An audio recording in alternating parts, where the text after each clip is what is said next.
Olá, eu sou Gesley Alves, sacerdote, mestre de Umbanda e Quimbanda e dirigente do terreiro São Jorge Guerreiro, aqui no Espírito Santo, em Jacaraípe. O que você está para assistir é uma palestra que eu faço aqui no meu terreiro para todos os médios que desejam adentrar a corrente mediúnica aqui do nosso terreiro. Para entrar no nosso terreiro, você tem que estudar. Então, eu administro essas 7 aulas, primeiramente, para todos os médios que precisam entrar. Se você não tem o privilégio de estudar no seu terreiro, você pode assistir essas palestras de graça, não tem problema, e aplica isso na realidade do terreiro que você vive. Porém, se você quer ir mais além e quer aprender Umbanda com quem entende de Umbanda e quer aprender essa Umbanda que eu mostro nos meus vídeos, acesse o primeiro link na descrição, que é o link que vai te levar para o nosso curso de aprimoramento mediúnico. Não é um curso que vai substituir a sua vivência de terreiro.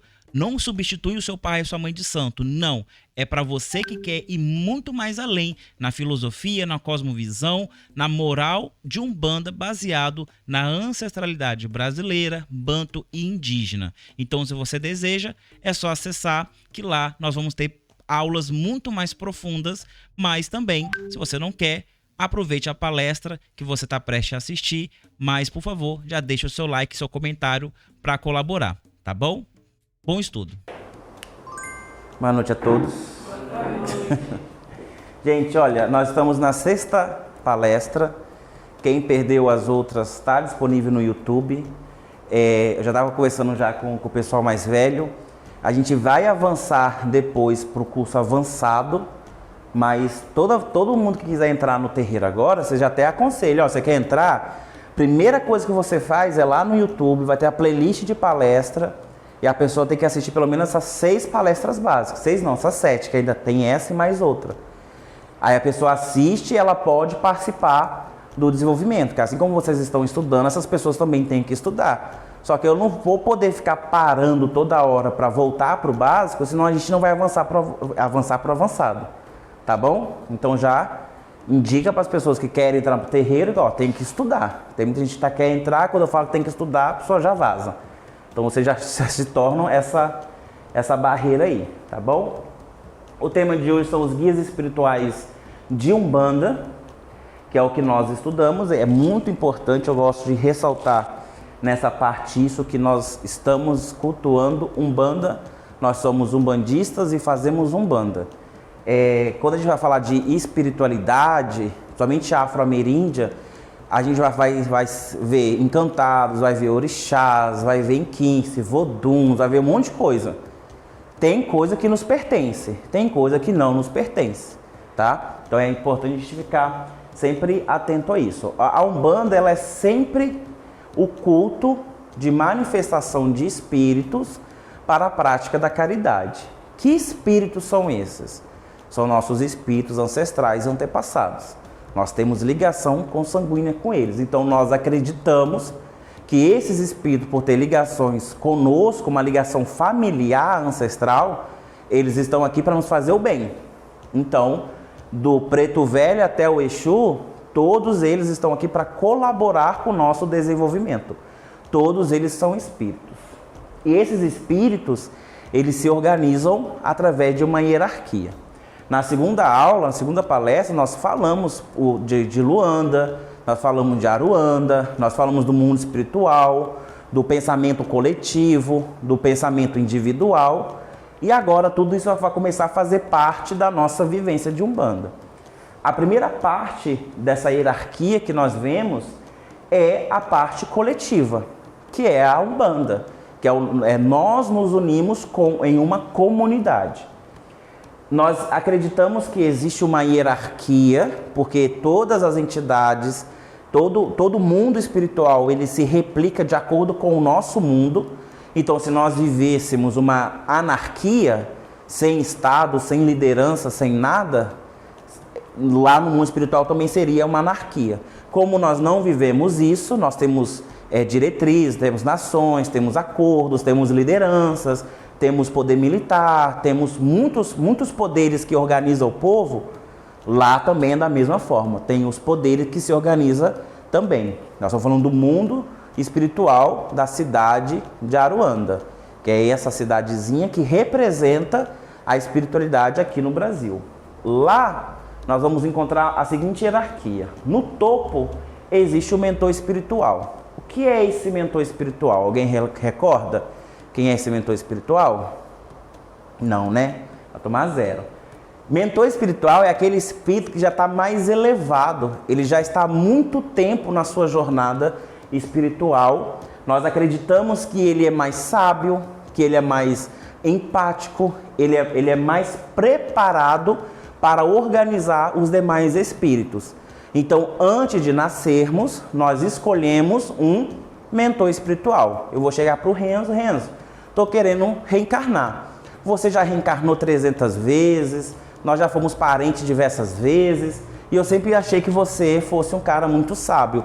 Você pode me acompanhar nessa jornada como meu mentor espiritual?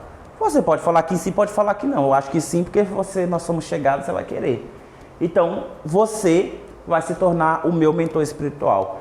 Então, quantos mentores espirituais uma pessoa tem? Um. É um mentor. É você e a mente superior.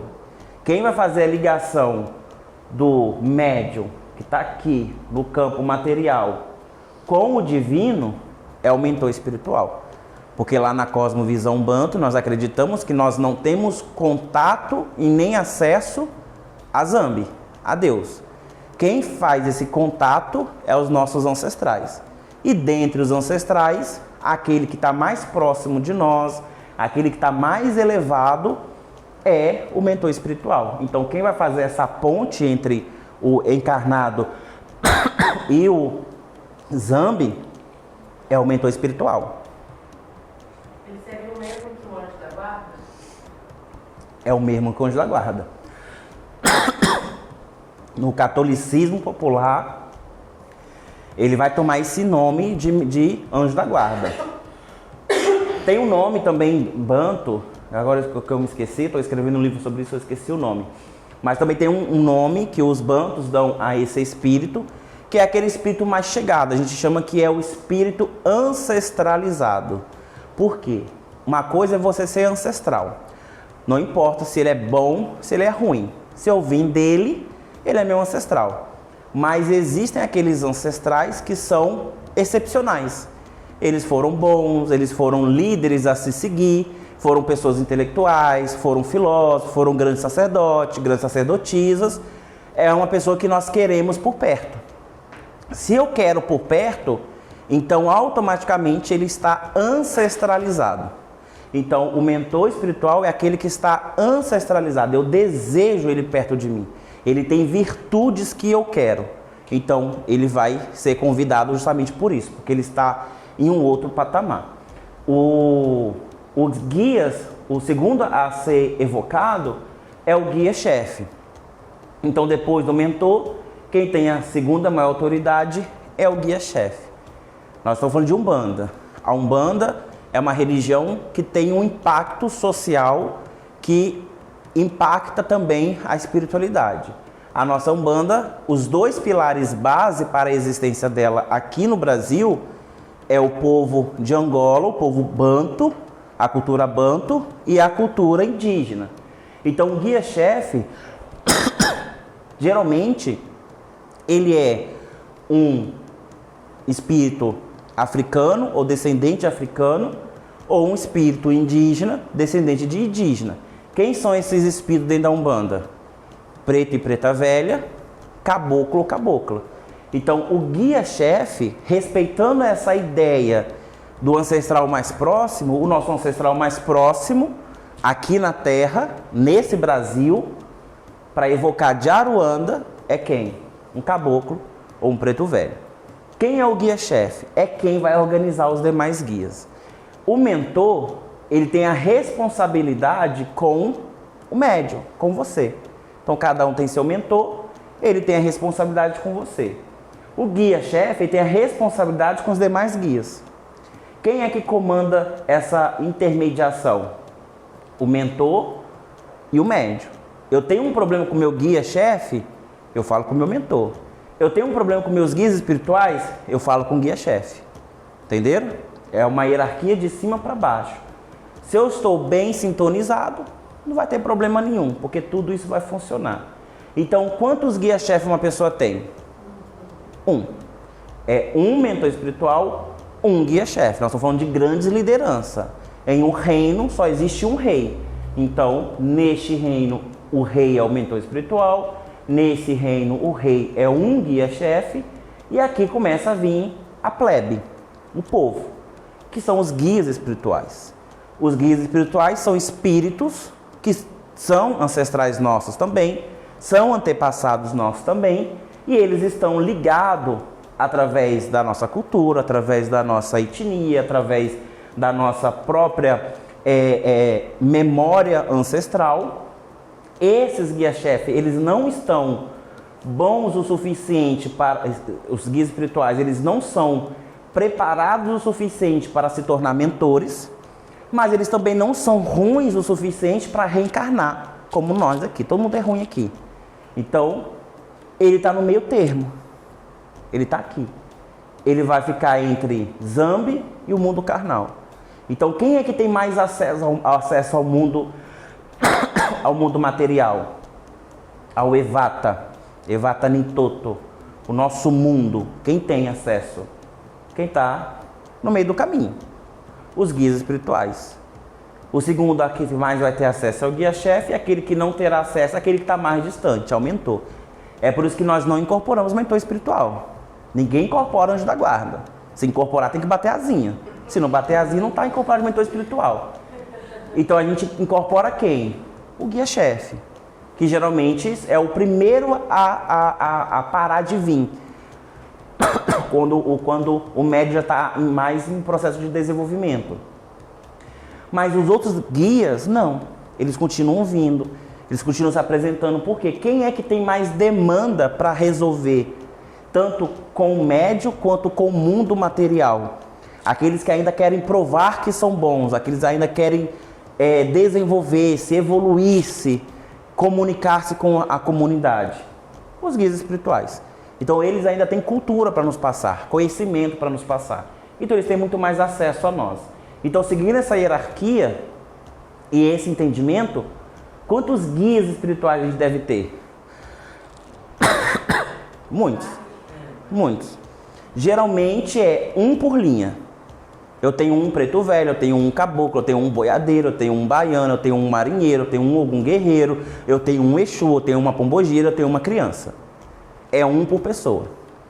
Porque lá na terceira aula a gente falou das energias, né? E na quarta aula a gente falou do mecanismo de incorporação. Se a gente tem uma carga energética muito densa sugando da gente, que é uma quantidade de espíritos que a gente incorpora, eu vou enfraquecer. O meu corpo foi programado para incorporar um. Então esse um tem que vir. Se eu incorporo 2 já é demais, 3 já é bagunça, já é até quadrilha. Então tem que tomar muito cuidado, porque a gente passa por terreiros que falam, eu tenho 3 Exu, 7 Pombogira, 4 Preto Velho, tudo é herança. Os meus ainda nem vieram. Tudo isso é herança. Então isso tomar cuidado, porque isso é uma mentira que implanta no senso comum de achar que isso é verdade e é até bonito. Nossa, quantas Pombogiras a pessoa tem? Bobeira.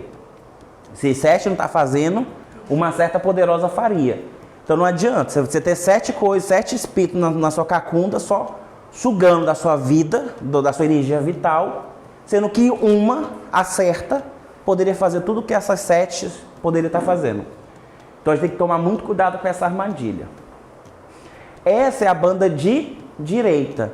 É o pensamento coletivo. Por isso que ele se organiza dessa forma, para que seja bem coletivo mesmo. Tem liderança, vamos colocar aqui, esse é o chefe, esse é o subchefe, esse aqui são os soldadinhos. Tem ordem. Umbanda tem ordem. Se não tiver ordem, não é Umbanda. E aí nós temos a banda de esquerda, que é o pensamento individual, que é o contrário do caminho de Zambi. Aqui vai se apresentar 3 entidades. A entidade da linha branca, a entidade da linha vermelha e a entidade da linha preta. Lembra que o anterior está apontando para cima, o caminho de Zambi. e o outro apontando para baixo, é o caminho oposto. Então aqui eu vou encontrar 3 entidades que também são ancestrais, antepassados nossos, que estão num caminho individual. Os outros estão no caminho coletivo, esse no caminho individual. Nós dizemos o seguinte: aqui o compromisso das entidades, dos guias espirituais é com o médium. Tudo isso aqui é para ajudar o médium. Aqui é o médium que ajuda quem está embaixo. Então, a primeira entidade que a gente vai encontrar é a entidade da linha branca. Quem é que se manifesta na banda de esquerda? Compadre e comadre, Exu e Pombogira. Só esses 2. Banda de esquerda. Então, aqui a entidade da linha branca, geralmente a gente chama de Exu de frente. Mas esse Exu de frente, ele pode ser tanto um Exu quanto uma Pombogira, porque ele é uma entidade da linha branca. Nós entendemos que essa entidade ela está mais esclarecida do que as outras. Ele já está pronto para finalizar suas atividades com esse médium e daqui a pouco ele vai conseguir reivindicar um direito que ele tem de reencarnar.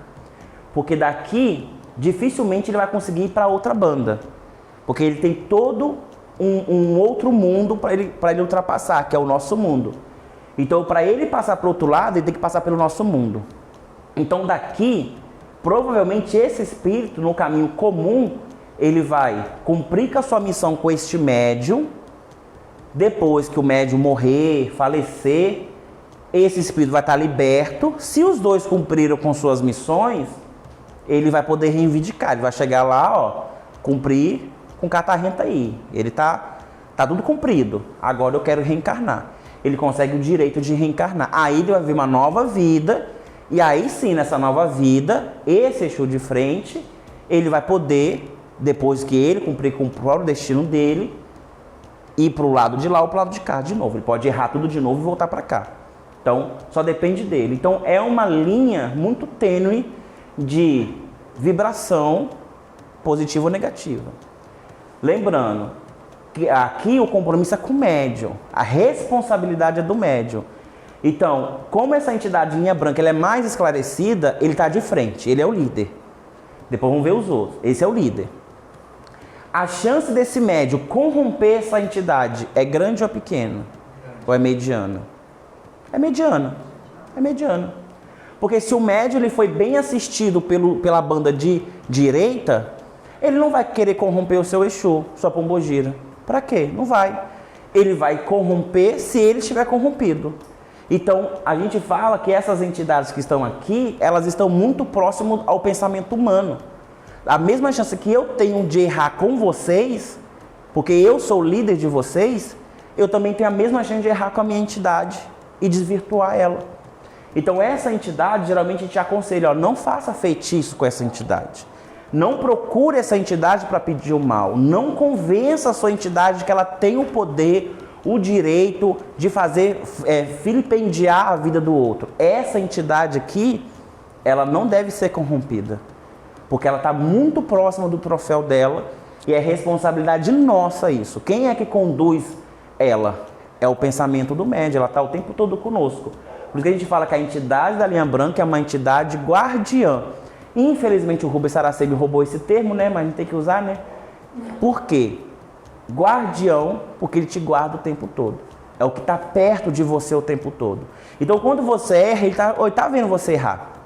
Quando você acerta, ele está vendo você acertar. Quando você faz qualquer coisa, ele está lá do seu lado. A função dele é estar do seu lado. Não que ele está 24 horas, mas a função dele é estar te protegendo o tempo todo. Contra o quê? As demandas energéticas. Não é as demandas do mundo. Ele não vai te proteger de bala perdida, de facada, de briga, nada disso. São coisas do cotidiano da humanidade que a entidade não tem nada a ver. Mas se alguém lançar um feitiço contra você, ele vai te proteger. Se alguém mandar uma energia densa contra você, ele vai te proteger. Ou ela, né? Vai te proteger. Porque eles têm essa função. São os protetores, os guardiões. Então, a nossa tendência é que eles não sejam corrompidos. Acontece, mas a tendência é que não seja. A segunda entidade já é de responsabilidade da entidade da linha branca. É um puxando o outro. Então a entidade da linha branca é puxada pelo médium. A entidade da linha branca puxa a entidade da linha vermelha. Por isso que a gente fala, é sempre um casal. Tem que ter par energético. Então se a minha entidade da linha branca é um Exu, é um compadre, da entidade da linha vermelha vai ser o quê? Uma comadre, uma pombogira. Se a entidade da linha branca for uma comadre, uma pombogira, a entidade da linha vermelha vai ser o quê? Um Exu, um compadre. Então é um puxando o outro. A gente diz que a entidade da linha vermelha ela está no meio termo. Ela ainda está se esclarecendo.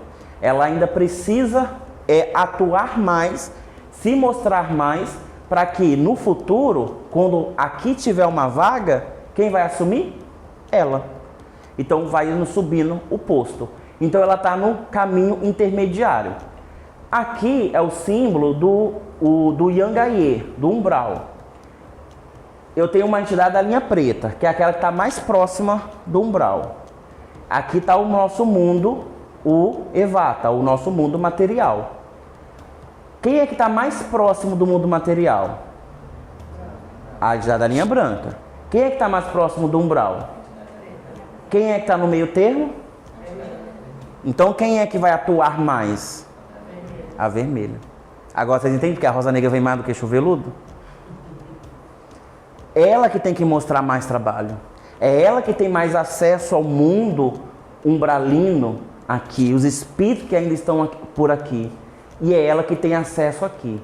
Quando ela não tem o conhecimento, a experiência, ela não tem o pavio necessário para lidar com essas situações, ela aciona da linha branca, porque ele já passou por isso. Ele já teve essa experiência. Então, a entidade da linha vermelha é uma auxiliadora. Como ela tem que estar transitando entre mundo espiritual, da parte do Yangaye, do umbral, e ela tem que estar aqui, no Evata, no mundo material, ela tem um movimento, ela tem uma liberdade energética. Então, ela é a provedora.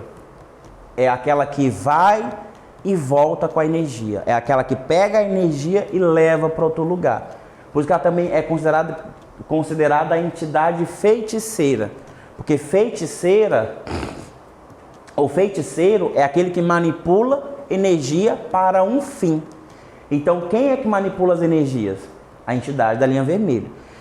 Tem muito umas frases que as entidades soltam, romper a sua linha vermelha, cortar a sua linha do amor, cortar a sua linha da prosperidade. Ela está falando justamente disso aqui. Ela tem essa visão energética das coisas. Ela tem essa perícia. Quem consegue ajudar é ela. É por isso que elas são muito ligadas às pombogiras. É muito comum que a pessoa ela acha que toda entidade da linha vermelha é da pombogira. Que quem é a feiticeira? A pombogira. Quem é que vai tratar das pessoas energeticamente? É pombogira. Na linha da esquerda é pombogira. Exu nem gosta de trabalhar. Exu vem, fala e vai embora. Mas não é. Porque é só um pensamento da cor que foi ligado à entidade, mas aqui tanto pode atuar Exus quanto pombogiras. Então essa vai ser a sua segunda entidade. Uma da linha branca e uma da linha preta, da linha vermelha. A última é da linha preta, que pouquíssimas pessoas têm.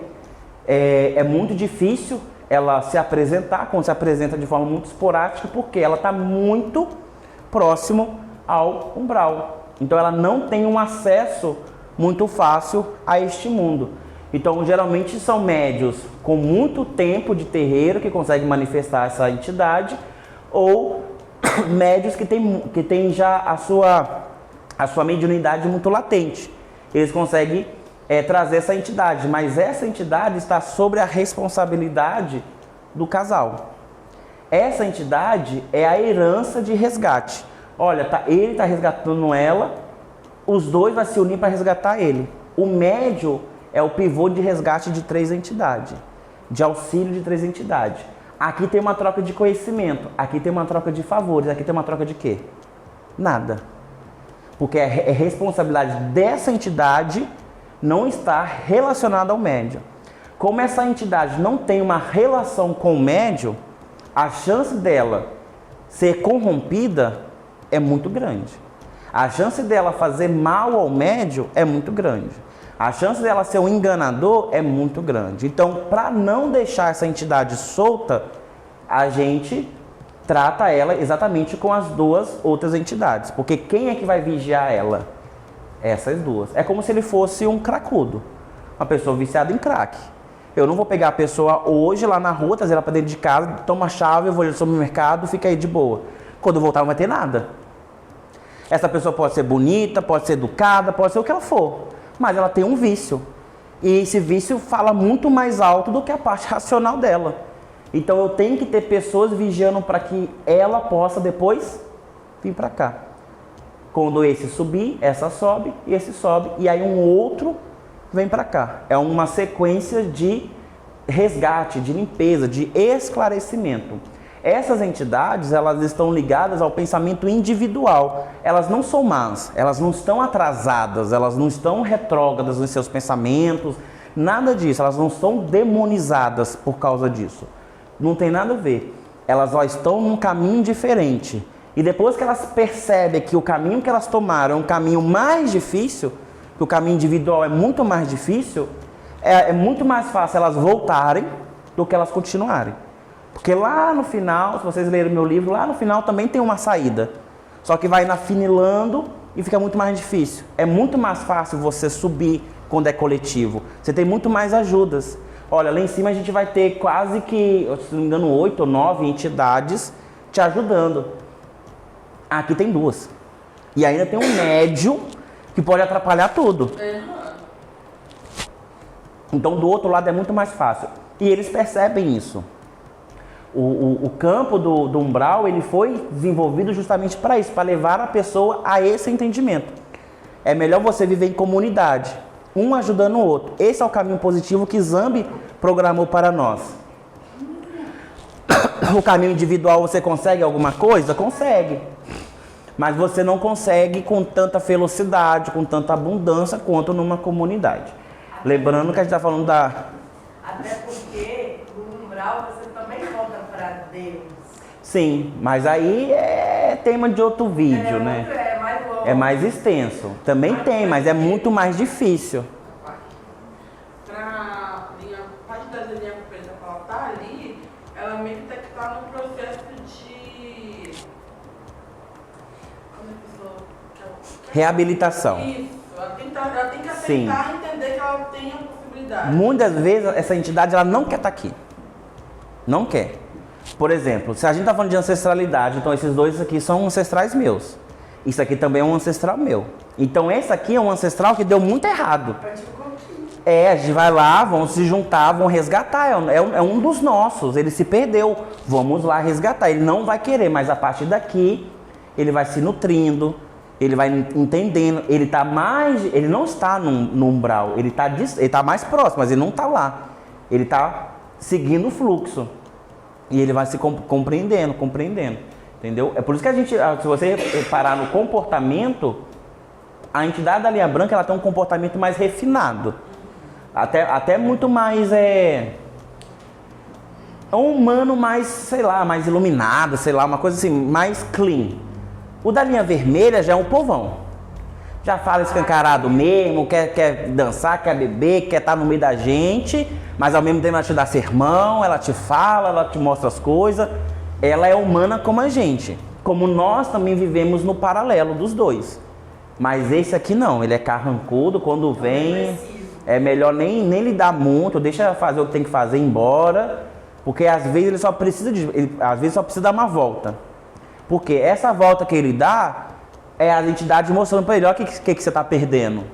Você saiu daquele lamaçal lá de tristeza, de frio, de depressão.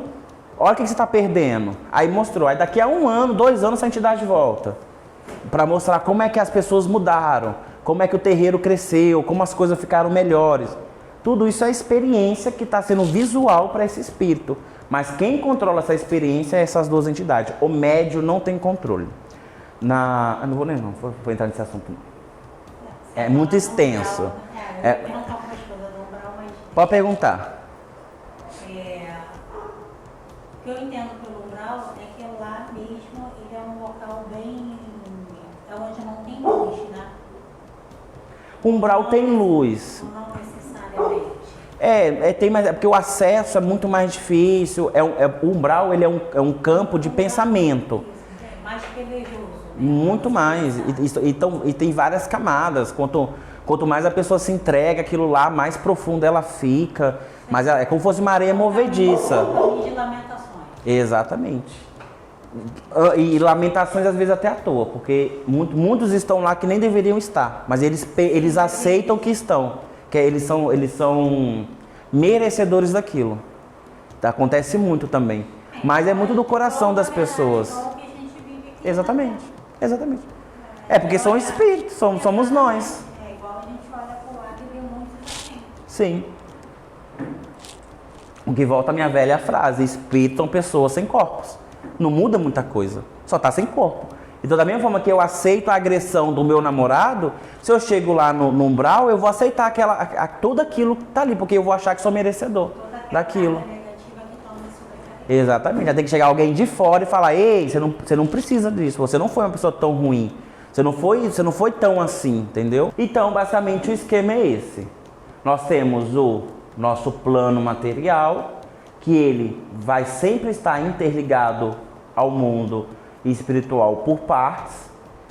Vai ter as partes que vão estar mais distantes, mas a parte que nós mais vamos estar interligados. Ok? Isso aqui é uma visão fácil para a gente entender, porque na visão Banto, nós estamos falando disso aqui. Não existe cima nem baixo. Calma. Não existe... É a nova bandeira do Brasil, isso aqui. Não existe cima nem baixo. A ideia de que o paraíso está em cima e o inferno está embaixo é grego. Depois vai ser adotado pela igreja romana, católica, de que Deus está no alto e o diabo está embaixo. O inferno está embaixo e o céu está em cima. Mas na visão Banda, nós estamos falando de caminhos. Nós vamos de encruzilhadas da vida, das decisões que nós humanos tomamos, seja em vida, seja em morte.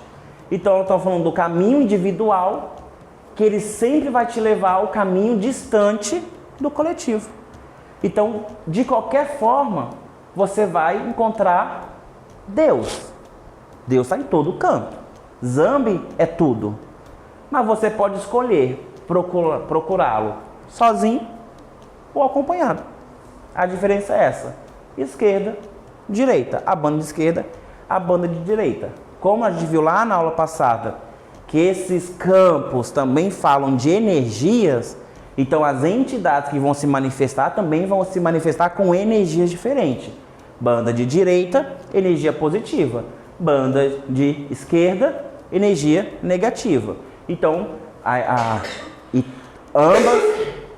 ambas as energias brandas, naturais. Entendido? Dúvidas? Porque, assim, eu acho que quando a pessoa chega no terreiro, geralmente, a primeira experiência que ela tem, sentir alguma coisa na linha esquerda. Porque são entidades mais humanizadas. Mais próximas. Não só em energia, mas também em pensamento. Elas não tiveram a lapidação que lá na banda de direita vai ter. Que lá na banda direita, antes a entidade alguém vai te ensinar alguma coisa. Lá no umbral é um desespero total para te ajudar, que a prioridade não é te ensinar nada, é te tirar dessa merda. Depois você aprende alguma coisa. Ô Jéssica, por que o Exu e a Pombogira que ficam mais perto do umbral? Porque eles escolheram um caminho individual. Eles pensaram somente neles mesmos e nisso eles partiram para esse lado individual. Você pode até reparar nas próprias cantigas deles, eles falam muito deles. A Maria Padilha canta para Maria Padilha, a Maria Mulão canta para Mulão, o seu Tranca-Rua canta para seu Tranca-Rua. Você não vê um preto velho cantando para ele mesmo, ele canta para o outro. O caboclo canta para todo mundo, o marinheiro canta para todo mundo, é muito no coletivo. Na linha de esquerda não, é cada um cantando para si mesmo, entendeu? É mais ou menos isso. Lá é no coletivo, aqui é no individual, é a única diferença. Bom? Mais alguma dúvida? Podemos avançar? Então a gente vai ver quais são as entidades que vão se manifestar, tá? Nós já falamos do guia-chefe, né? E geralmente eles são da linha de Orimá ou da linha das matas. Então é um preto ou uma preta velha ou um caboclo, uma cabocla. A pessoa mais branca que tem nesse terreiro, descendente de alemães, descobrimos que ela tem descendência indígena. Então, assim, não tem um brasileiro que não tem uma gota desse povo aqui. Então, todo mundo tem. Então, mesmo que, eu fico meditando sobre isso, acho que mesmo que não tenha, a cultura é tão poderosa que vai ter. Vai ter, porque eu me recordo, lá na década, não recordo porque eu não estava lá, mas nos estudos. Lá na década de 10, de 20, tinha muito japonês e chinês vindo para o Brasil, principalmente para São Paulo e Rio de Janeiro. Então, nos livros que a gente lê, tem muita manifestação de samurai, de ninja, de cientistas japoneses, de sábios chineses. Então, eles trouxeram também a ancestralidade deles, que casou com a nossa. A gente vai ver isso logo depois nas outras linhas. Na internet tem muitos lugares lá no Ocidente, né? No Oriente. No Oriente, que tem tipo como se fosse a própria incorporação, é como se fosse uma Umbanda, mas da cultura deles. Sim, o fenômeno da incorporação, ela é uma coisa das religiões orientais. É por isso que o Ocidente não aceita muito bem essa ideia. Como assim desce alguma coisa em você? Como assim alguma coisa toma o seu corpo? Porque no Oriente é muito comum isso. E no Ocidente que isso se tornou um tabu danado. Inclusive lá eles têm muito essa questão de culto ancestral. Exatamente. Japoneses, chineses, eles têm muita reverência aos ancestrais deles. Exatamente. Mas sabe por que a questão da ancestralidade é para não confundir espíritos? Porque lá também eles têm essa questão dos espíritos obsessores, os fantasmas, essas coisas assim. Eles também têm esse entendimento. Então, para distinguir, olha, ela está com um bom espírito, é um ancestral. É um ancestral anterior dela, que sei lá, ele foi um grande samurai que está vindo para nos abençoar. Porque se não fosse assim, poderia ser qualquer espírito. Aí cai na questão de ser uma possessão. Então sempre tem essa separação. É um entendimento muito oriental, desde da África Oriental até a Ásia toda ali, é muito comum. Então assim, pela ligação ancestral nossa, sempre será um ou outro. Contudo, existem as exceções. A exceção aqui é se essa pessoa incorporar primeiro um boiadeiro, um Exu, por exemplo, que também pode ser, ou um baiano, qualquer outra entidade, a gente tem que parar para estudar a espiritualidade dessa pessoa, porque provavelmente ou ela é um médium latente, ou ela é um possível sacerdote no futuro, ela pode se tornar um sacerdote. Então tem que estudar. Então é uma das formas das entidades mostrar, ó, essa pessoa aqui é diferente. Ela tem que ser separada do rebanho, do gado, para ela ter o melhor capim, para ela poder engordar melhor. Porque ela tem uma espiritualidade diferente. Mas pode ser também só um equívoco. Porque a gente para estudar. Pode ser somente um equívoco dela. Mas o normal é linha de Orimá ou a linha das matas. Caboclo ou preto velho. Aí nós temos também os orixás. Na Umbanda tem orixá, gente? Não. Adorei o cor. Não tem. Mas é importante a gente citar os orixás, porque nós louvamos os orixás, mas nós não incorporamos orixás, nós não fazemos obrigação para orixá, nós não catulamos orixá, raspamos orixá, iniciamos orixá, sacrificamos, fazemos nada para orixá, a não ser a louvação. Para o entendimento do povo iorubá, o orixá, ele é um ancestral divinizado. Então, novamente, essa questão de ancestralidade. Só que eu não vou entrar nisso, é muito mais complexo, é bem diferente da nossa, mas só para nós sabermos que aqui na nossa Umbanda nós louvamos orixá, somente isso, nós não os incorporamos. Quem quer saber mais de orixá, procura Ifá, Ixexelegbá, Candomblé, Batuque, Omolocô, que são essas tradições que tocam para orixá. Nós também temos os encantados, que eles são seres que não conheceram a morte, mas eles simplesmente foram para o outro lado. Então, esse tipo de entidade espiritual a gente vai encontrar muito no catimbó, no terecô, na encantaria. Nós vamos encontrar também no calundu, nós vamos encontrar na caboclaria, na encantaria, na santidade, que são cultos indígenas. Quem cultua os encantados? Indígenas. Eles que cultuam os encantados. Muitos dos encantados foram folclorizados graças ao racista do Monteiro Lobato. Por exemplo, a Yara, que era uma deusa encantada, se tornou a sereinha lá do riozinho, né? O Saci, que era o encantado guardião das matas, virou o Saci Pererê, que faz trancinha na crista do cavalo e queima o leite. O Curupira, mesma coisa. Esses são encantados. Mas existem outros encantados. Um grande herói de uma comunidade, ele é um encantado.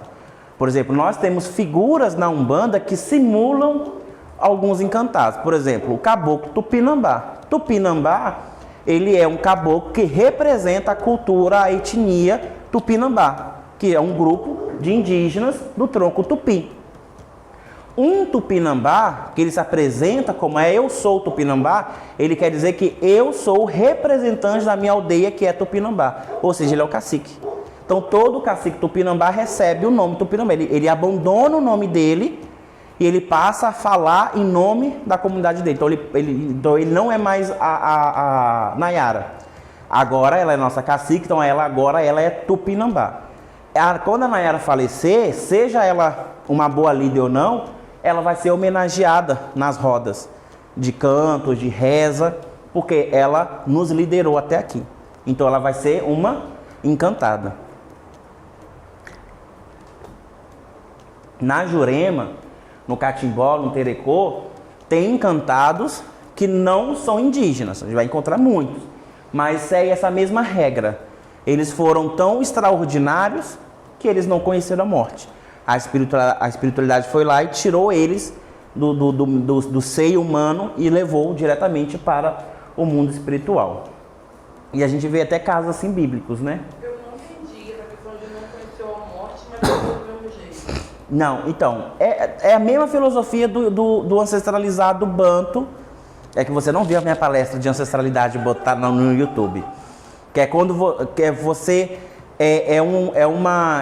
vamos usar essa palavra, é um pecado dizer que você, que lutou pela abolição da escravatura, libertou mais de 2.000 escravizados, fala que você morreu.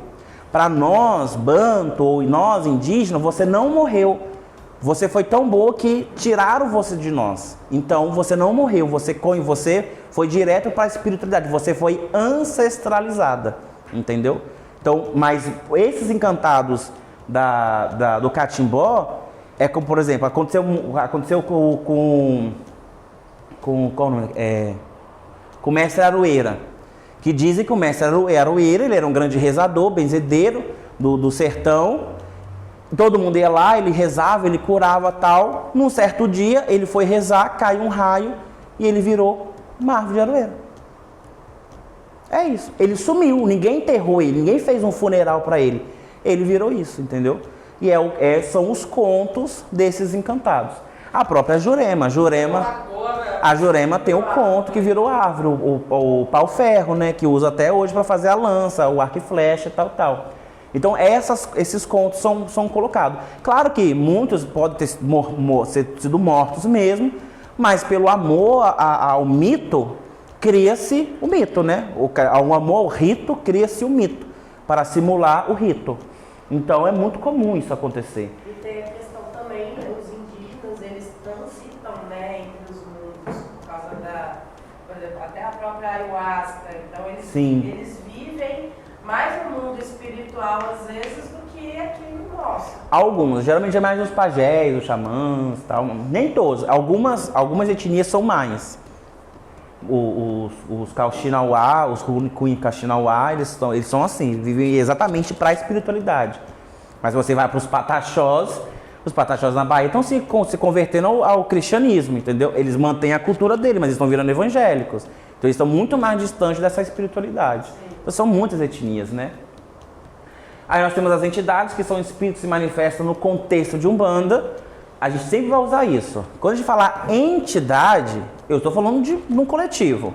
Pode ser qualquer coisa, é entidade. Então eu sou uma entidade, a Maria Padilha é uma entidade, o Preto Velho é uma entidade, Então eu falei entidade, é um espírito que se manifesta na Umbanda. Mas quando eu falo de guias, eu estou falando de espíritos com ligação ancestral, que se manifesta no médium. Então se eu falo seu guia, eu estou falando do seu guia, do seu ancestral, do seu antepassado, que se manifesta. A entidade muitas vezes nem se manifesta. Ela pode estar no invisível, ela pode ter uma ligação com você. Por exemplo, eu tenho uma ligação com a Maria Mulambo. De repente, essa Maria Mulambo nem é da minha família, mas eu tenho uma afinidade com ela. Nós não temos afinidade, nós não somos parentes. Isso é uma amizade. Eu posso ter amizade com entidades. Eu posso ir lá na encruzilhada e fazer um encantamento e trazer o seu 7 encruzilhada para trabalhar na minha casa, no modo invisível ali, fazendo os feitiços, meus pedidos para ele. É uma entidade. Mas guia é particular. É o meu guia, é o seu guia, é quem roda na cabeça de vocês, é quem está trabalhando. É esse ancestral, ok? Roupagem é a característica a qual a entidade se apresenta. Então, vai ter na Umbanda várias roupagens. Tem entidades que se apresentam exatamente como elas são, porque elas são daquele jeito. Tem Preto Velho que é exatamente daquele jeito. Tem Preto Velho que vai simular ser de um jeito. Tem criança que é daquele jeito, mas tem criança que vai simular ser de outro jeito. O nome disso é roupagem. O espírito se veste como... ele se veste da melhor maneira a se apresentar a nós. Ok? Até aí? Tudo bem? Falange. As falanges é a coletividade desses espíritos que se apresentam nessas roupagens. Por exemplo, eu tenho a falange da Cabocla Jurema. Então, todas as entidades que se apresentam como Cabocla Jurema vão ser da falange da Cabocla Jurema. Todas as entidades que se manifestam como Pai Benedito vão pertencer à falange do Pai Benedito. Então, a falange é esse grupo que carrega essa coletividade. O falangeiro é o líder dessa falange. Então, o Ogum Beiramá é o falangeiro da falange Beiramá. Então, todas as entidades que carregam o termo Beiramá têm ligação com o falangeiro Ogum Beiramá. Entendeu? Acabou. Deixa eu pegar outro exemplo. O cacique da Pena Preta, ele é o falangeiro da sua própria falange, mas pode ter o caboclo da Pena Preta, pode ter o caboclo 7 Pena Preta. Tudo isso tem a ver com essa falange. Tudo está remetendo a ele. Mas o falangeiro é aquele, é o líder. Ok? O falangeiro é o primeiro que apareceu? Não. Não, sim. Geralmente é a pessoa que doou a roupagem. Entendeu? A falange da Maria Padilha. Isso. Por exemplo, Não vai ter nenhum, tipo assim, não vai vir a falangeira Marapadilha. não vai vir. Estão trabalhando. Exatamente. Deixa eu melhorar isso. Vamos pegar o exemplo da Maria Padilha. A primeira Maria Padilha foi uma mulher extraordinária, forte, poderosa, linda, bela, feiticeira, magnífica, soberana, poderosa, primeira presidente do Brasil. Essa Maria Padilha, ela morreu. Aí lá na espiritualidade, as pessoas gostaram do aspecto dessa pombogira, dessa mulher. Falei aqui, eu não fui tudo isso não, mas eu gostaria muito de voltar trabalhar com a Luna, com a Nayara, com a Simone, com a Ana Paula, e eu queria voltar como a senhora. Aí a primeira Maria Padilha, ela fundar o grupo dela, e ela vai deixar de incorporar, porque ela vai ter que ensinar esse grupo como é que ela pensa, como é que ela lida, como é que ela se torna uma mulher poderosa, como é que faz isso, como é que faz aquilo. Ela se torna a chefe dessa falange. Então, todas as outras Marias Padilhas vão pertencer à falange da Maria Padilha, e a falangeira é a primeira Maria Padilha. Os primeiros nunca incorporam. É impossível eles incorporarem. Como que a falange acaba? Elas acabam? Acabam, basta a gente esquecer deles. Isso é memória ancestral. No dia que a gente esquecer, esqueceu, acabou. Como já aconteceu. Eu vou falar das linhas daqui a pouco, tem linhas que a gente não cultua mais, por quê? Deixamos para lá. Não rola mais. E esse espírito, eles continuam, né, falando e eles partem para outra? Ah, com certeza já partindo para outra já. Porque se aconteceu esse esquecimento é porque não tem mais impacto social. Então não tem mais impacto social, não tem por que eles virem, com certeza eles já foram para outros patamares. Ó, uma das linhas que a gente mais cultua é a linha de Orimá, que é a força que vem do alto, seja do alto da cabeça, né, da mente humana, seja do alto, que é o céu, o espiritual. Eu já falei anteriormente sobre a Luanda, a Aruanda.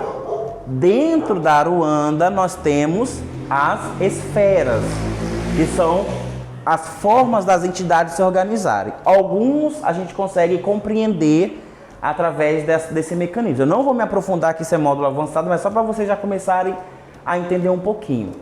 Nós temos a grande esfera de Orimá, ou seja, todos que estão manifestos aqui pertencem à linha de trabalho de Orimá. A linha original de Orimá. Essa esfera agrega muitos espíritos. A gente não está falando de um escravizado, nós estamos falando de séculos de escravização de diversos povos africanos com cultura diversa, pensamento diverso, política diversa, religião diversa. Eles são todos agregados aqui. Esses africanos tiveram descendentes. Ex-descendentes. Pensamento diverso, política diversa, tudo diverso. Eles também estão aqui. Ou seja, a cultura da linha original de Orimá está falando do povo africano e seus descendentes. Para ter a organização de época, porque infelizmente o impacto social da escravidão ainda ressoa até hoje, por isso que essa linha ainda é tão importante para nós, nós temos 3 pequenas esferas que vão separar isso, que é a esfera de nação, os africanos e a fé. Aí começa a questão do esquecimento. No passado não era Yorimá. No passado a gente só tinha a esfera africana, a linha dos africanos. Infelizmente, a linha dos africanos foi padecendo, o povo não queria se consultar com espíritos africanos, porque a escola do Allan Kardec chegou no Brasil e trouxe a ideia de que espíritos africanos indígenas não eram bons o suficientes para se manifestarem e ensinar alguma coisa. Somente espíritos doutores europeus eram bons o suficiente para ensinar alguma coisa. Aí que surge a primícia do mito de fundação da Umbanda. Mas, nesse período, a linha dos africanos era muito atuante na macumba carioca. Então, incorporavam-se entidades africanas. Então, eram os descendentes desses africanos incorporando esses africanos. É porque nós não tinha nem 100 anos de abolição da escravatura até 1908. A libertação foi em 1888, em 1908 não tinha nem quê? Nem 100 anos. Então, nós estamos falando de um pulo nem de 2 gerações, é de uma geração. Só que o tempo foi passando e quem é que vai tomar a tona são os pretos velhos. Através da linha de Orimá, eles vão colocar os africanos em uma esfera menor ali dentro e vai surgir mais 2 esferas. A esfera da fé, onde se manifesta esses pretos e essas pretas que foram mais para o lado católico popular, que é o que mais tem ainda hoje no Brasil, e aqueles que foram mais para as práticas africanas, que independente se eles foram de candomblé, de calundu, de santeria não, de encantaria, eles ainda estão ligados à sua cultura africana. Então, de um lado eu tenho a cultura católica, do beato, da benzedeira, do outro lado eu tenho aquele preto velho que é de nação, aquele que vai usar pemba, que vai rezar, que vai usar de elementos mais naturais, e a junção dessas 2 culturas vai surgir o preto velho quimbandeiro, que o quimbandeiro é o original banto, o feiticeiro original, o curador original. Na primeira aula eu falei sobre os quimbandeiros, que os quimbandas é aqueles que praticam essa evocação ancestral para praticar a Umbanda. A Umbanda é o ato de curar. Então, novamente, aqui a gente tem os pretos velhos quimbandeiros. Erroneamente, eles falam que os pretos velhos quimbandeiros é aqueles que têm ligação com os Exus, por isso eles fazem o mal. Eles aceitam sacrifício, eles fazem feitiçaria e tudo mais. Isso é uma afirmação completamente equivocada. Esses são aqueles que estão resgatando essa cultura. Então, quando a gente quer entender muito mais essa linha, é muito melhor falar com o preto velho quimbandeiro do que com o preto velho da fé. É muito mais fácil eu falar com o preto velho da quimbanda do que o de nação, porque esse ainda está muito mais enraizado na sua cultura africana. Entenderam? Certo? E ainda eu tenho a dos saberes, que é as entidades, pretos velhos e pretas velhas, que estão em desenvolvimento. Eles migram de um para o outro, eles estão buscando todos esses saberes, todos esses entendimentos. Então, de poder, que eu adoro falar de poder, em poder não muda nada. Mesma coisa que esse aqui faz, esse aqui faz, esse aqui faz, esse aqui faz, esse aqui faz, não muda nada. O que muda é a cultura. Como é que faz? Da mesma forma que essa aqui benze com crucifixo rezando a Ave Maria, esse aqui benze com um pé de galinha e faz a mesma coisa, cura da mesma forma. É a cultura que se faz, é o entendimento. Como a manifestação do espírito na Umbanda é baseado no impacto social, então, se é social, também é incluso a cultura. Tá aqui. Depois a gente vai ver isso aqui, porque é daqui que surge a segunda linha, que é de Ori. E aí, dos pretos velhos, nossos amados queridos pretos velhos, eles se manifestam como vovô e vovó, que geralmente são os mais velhinhos, aqueles que infelizmente morreram muito idosos, ou que desejam se manifestar dessa forma. Eu percebo que muito espírito que nem morreram dessa forma, muito idosos, mas eles são muito novos, mas eles preferem assim porque é mais fácil para eles.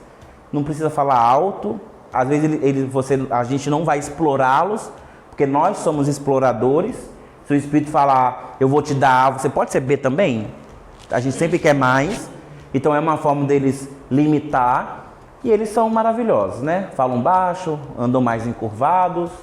Nós temos os tios e as tias, que já são mais meio termo, mais levantadinhos, eles andam um pouquinho mais, se locomovem, já falam um pouquinho mais alto, adoram cantar alto, essas aí, são mais presentes, eles gostam de estar interagindo com todos nós.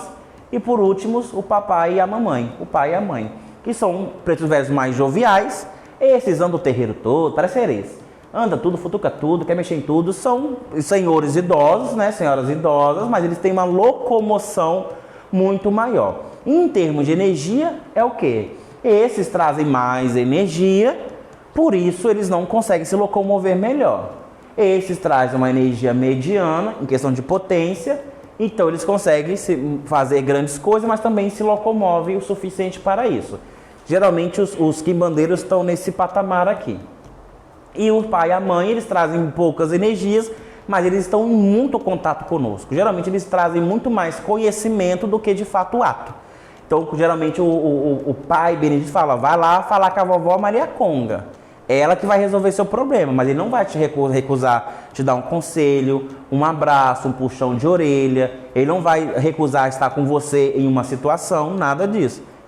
A função dele aqui é essa, fazer com o outro, porque quem trouxe a potência foi o outro, ok? Então a gente vê mais um avançado. Os africanos, esse é um dos motivos que os africanos eles foram marginalizados e até demonizados nessa época.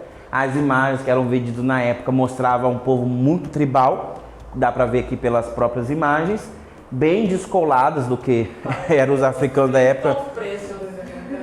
Exatamente, mas daqui surge muito entendimento do que era Umbanda. Existia na linha dos africanos uma falange chamada Tira. Eu não sei se vem de algum outro termo, mas era sempre os tiras tinham os arranca. Por exemplo, caboclo arranca-toco vem dessa parte. Algum arranca-toco vem dessa linha. Essa questão de arrancar alguma coisa era que tinha uma falange dos arrancas. Eles arrancavam, mostrar força, era muito bruto. Essa questão de atira, o tira-teima, o tira-fogo, era a questão dos africanos. Eles, antes disso aqui, nem tinha popularizado Exu Pombogira. os mais próximos da gente nessa época eram eles. Então quem colocava fogo na fundanga era esse, quem quebrava feitiço era eles. Eles estavam o tempo todo ali com a gente. Infelizmente, desapareceu. E hoje a gente não tem nem conhecimento e nem contato espiritual suficiente para trazê-los de volta também como linha, infelizmente. E os quimbandeiros, geralmente são pretos velhos, como falei, parecidos com os tios Caxias, eles se locomovem bem e eles usam de feitiços para trabalhar bem. Porque eles não têm a potência energética que o vovô tem, mas eles têm a locomoção suficiente para chegar, fazer alguma coisa ali com feitiço, uma mandinga. Esses são os quimbandeiros. Eles sempre vão trazer, querer paramentas de ossos, de cabaças, penas, essas coisas assim, que são elementos que geralmente os quimbandeiros trabalham. Nós temos a linha de Iori, que é as crianças. Novamente aqui, da mesma forma que os Iorimás têm essa suma importância, os Iori, eles surgem juntamente com a junção da esfera da fé com os saberes. Iori é onde se manifesta todas as crianças. A gente chama que é uma esfera lunar, ou satélite, porque ela fica em volta. Ora elas estão muito próximo de Zambi, ora elas estão... Uma das guerras que a gente mais tem contato nessa linha é a Guerra do Paraguai. Que foi a partir da Guerra do Paraguai que a maior parte das burrices do Dom Pedro II foi sendo reveladas. Principalmente nos acordos que eles faziam com os negros escravizados, de que se eles fossem para a guerra, ganhassem e voltassem vivos, eles teriam a alforria. Quando esses pretos voltaram vencedores, eles foram mortos. Então, daí surge a manifestação do Ogum guerreiro de Umbanda, que não é um orixá, é um sincretismo que tem para essas entidades, que eles trazem a força da guerra, da demanda, da batalha. Então, quando eu canto, foi no campo do Maitá que Ogum venceu a guerra, eu estou falando do Maitá, capital do Paraguai, da Guerra do Paraguai.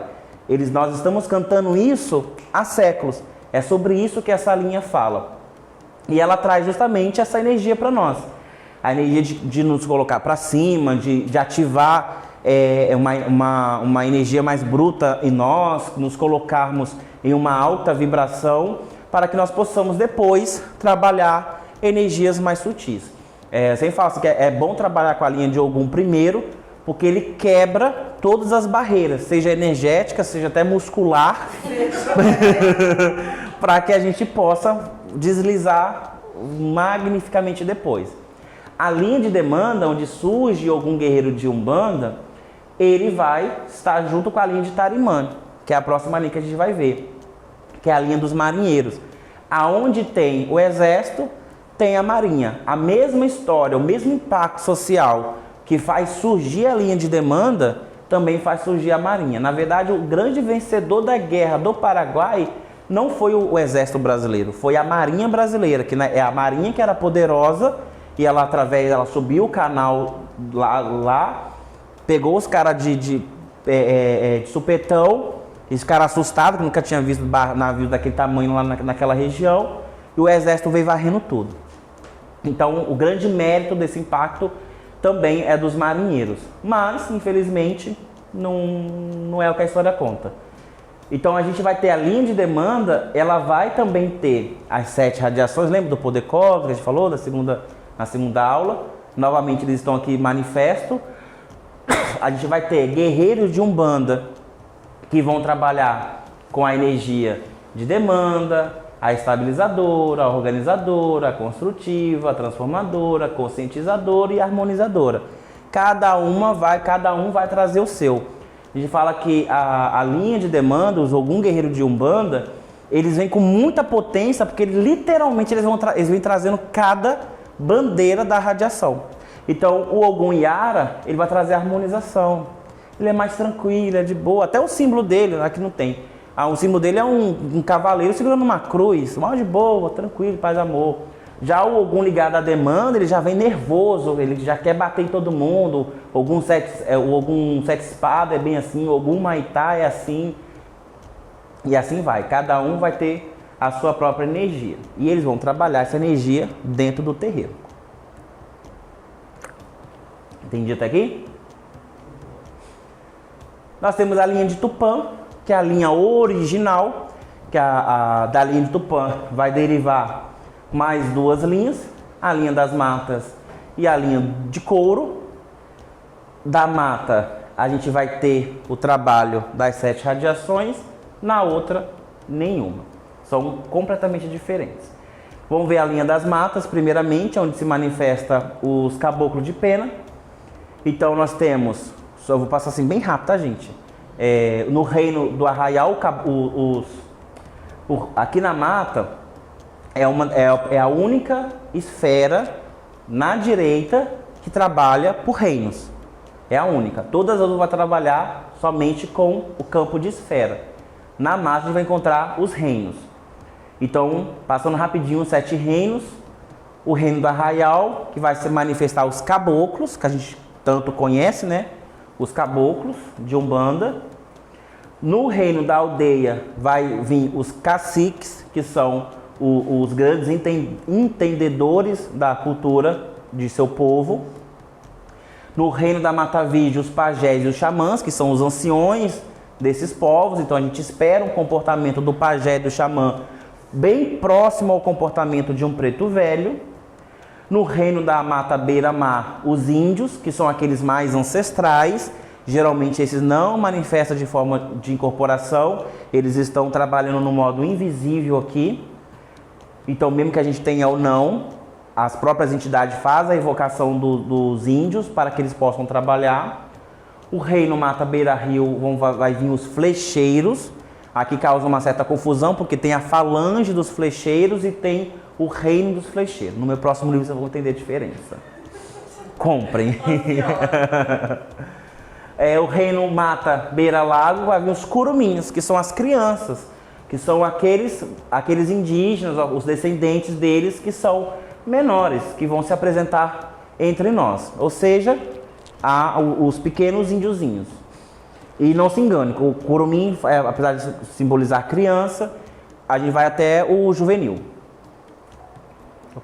E o reino Mata Selvagem, ou a selva, é o Zeru, que são aqueles guerreiros bravos, os bocotudos, os bugros, que são entidades mais voltadas ao trabalho de resgate espiritual. Eles estão muito mais perto do umbral do que os demais, eles conseguem trabalhar uma força muito mais densa, por isso eles conseguem também trazer uma execução de descarrego, de desobsessão muito mais forte.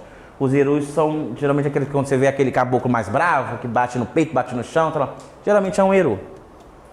Ok? Certo até aqui? Então, a mata, a linha das matas, deriva da linha de Tupã, que é a linha original, aqui é a linha de trabalho, e essa é a única que tem 7 reinos, tá? A gente só vai ver novamente 7 reinos lá na banda de esquerda. E nós temos a outra, que é o couro, que vai surgir os boiadeiros, os caboclos boiadeiros. Só lembrando que caboclo é o termo que a gente dá para os mestiços. Então, tanto o caboclo da linha das matas quanto o caboclo boiadeiro ou caboclo vaqueiro são mestiços, de indígena com homem branco, indígena com uma pessoa preta e tudo mais, ok? Os boiadeiros, ele traz a cultura do sertão, ele traz a cultura desse povo que não podia viver no arraial, porque o seu símbolo era o pecado, que era a junção de 2 povos, a igreja via isso como pecado, então eu tinha que me livrar dessa pessoa. A aldeia dele, original, provavelmente não ia aceitar ele, porque ele traz o fenótipo de um mestiço. Então a chance de chegar alguém, chegar um bandeirante, chegar um doutor e falar, olha, vocês estão sequestrando crianças brancas. Então, para evitar isso, os pajés, os caciques não deixavam os mestiços ficarem, tinham que ir para outro lugar. E geralmente eles iam para um lugar muito longe.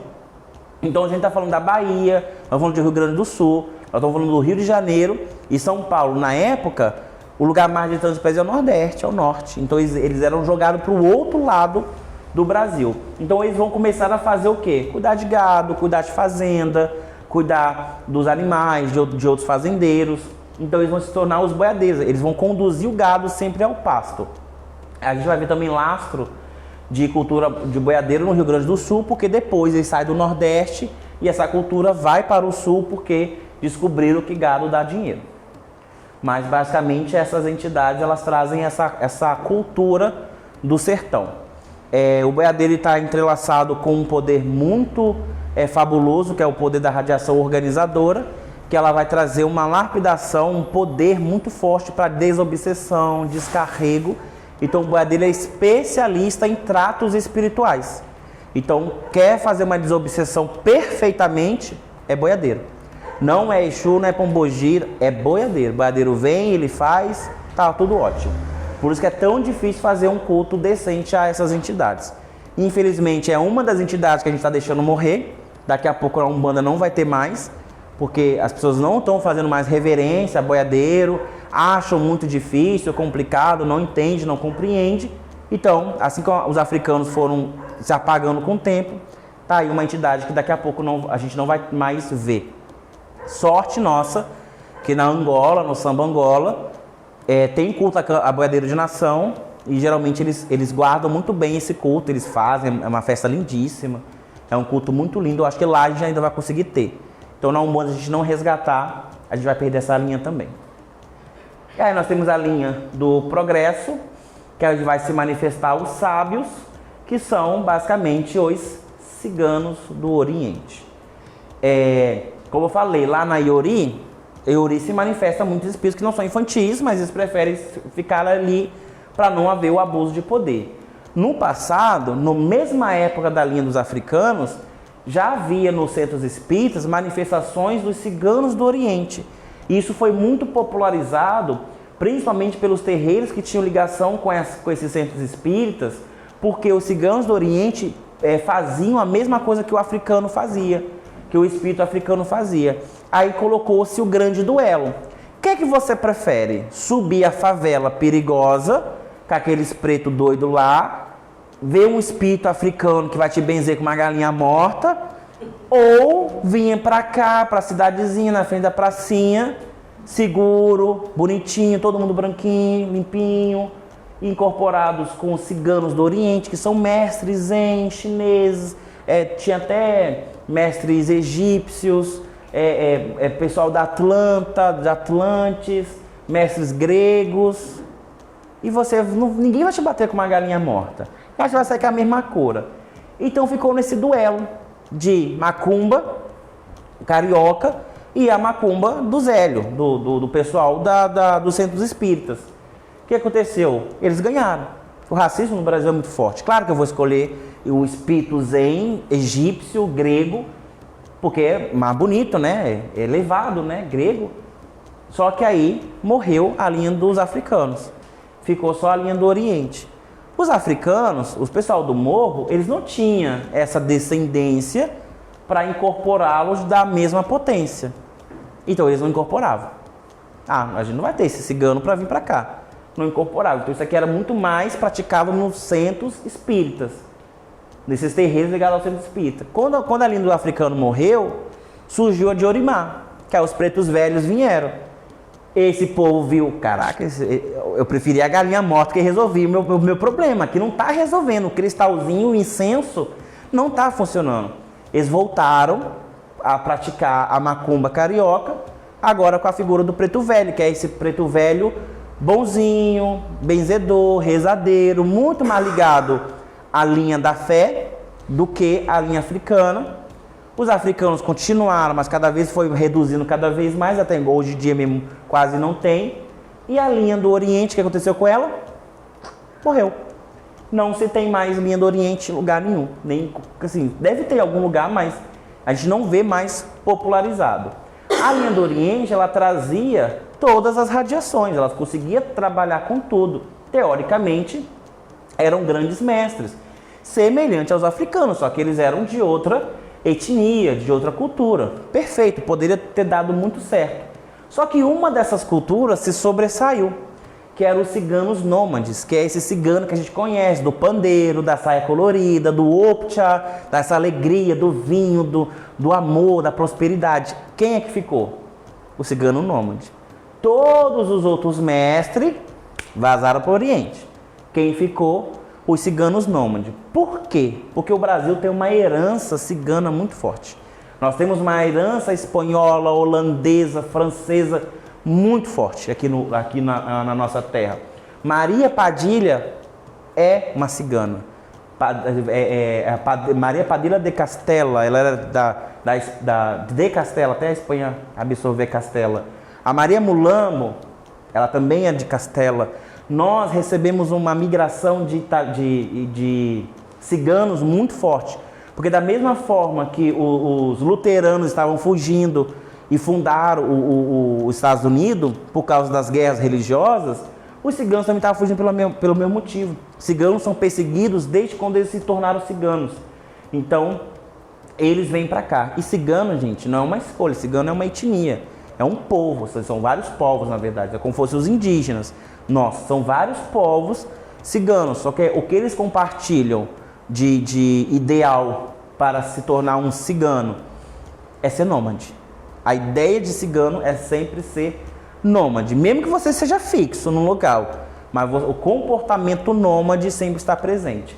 E esse cigano festivo, alegre, ligado à prosperidade, à sorte, ao amor, essa festividade toda, ao calor da vida, é o que ficou.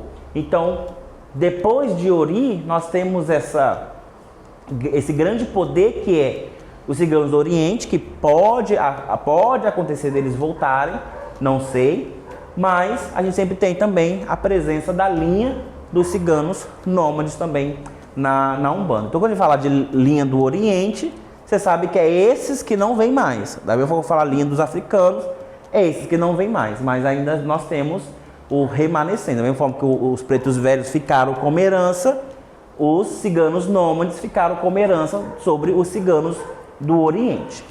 Perfeito? Ligado à cura também, assim como os pretos velhos são ligados à cura.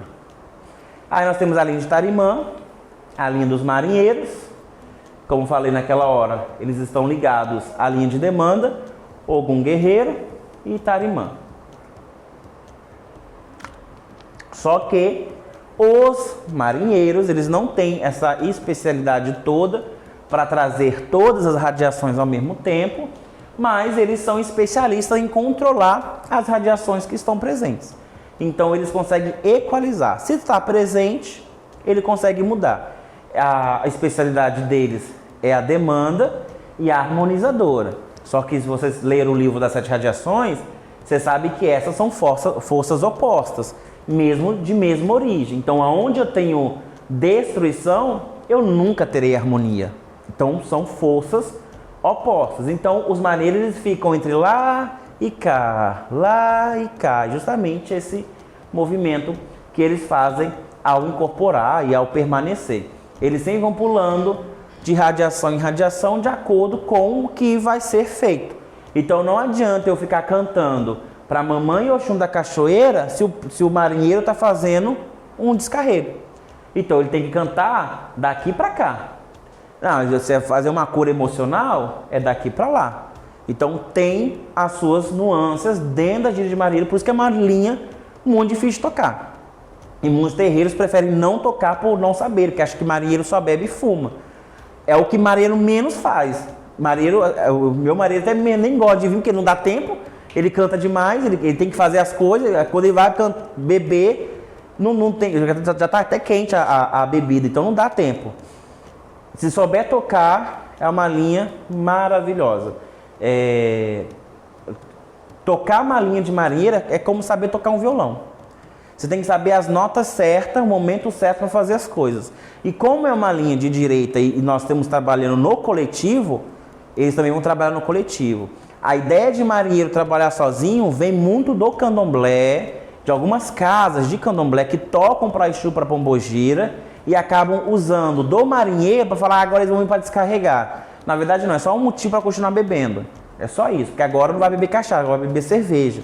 E o marinheiro continua lá, e o marinheiro fica conversando com o outro num trabalho individual.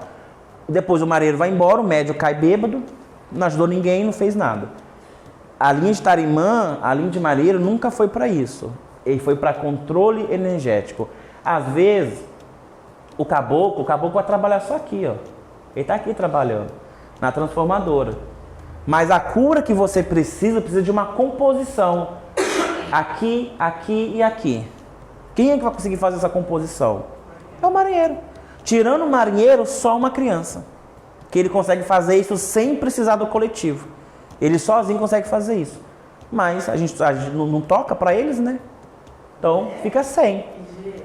É engraçado porque nas últimas giras de marinheiro que a gente teve, por exemplo, teve situações em que a gente estava cantando mais para a questão da harmonizadora, que você sentia, tipo assim, o terreiro gelado.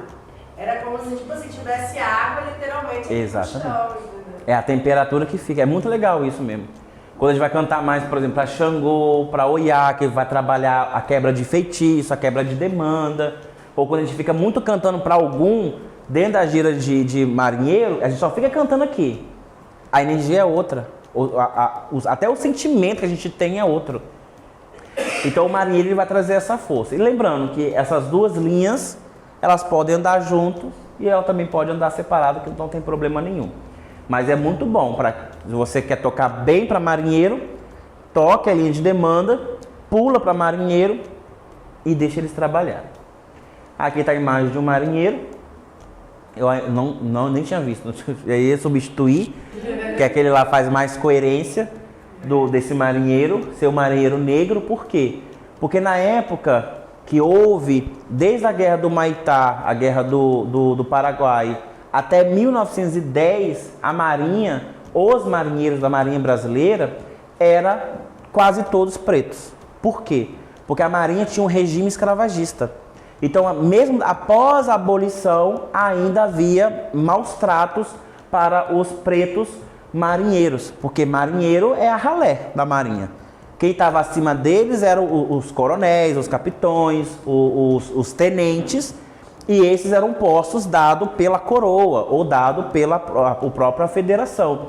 Então eram postos de pessoas brancas, mas os marinheiros eram todos presos. Aí em 1910 vai acontecer a revolta das chibatas no Rio de Janeiro, que esses marinheiros eles foram para a França ser treinados para aprender a manusear um navio de guerra de última geração.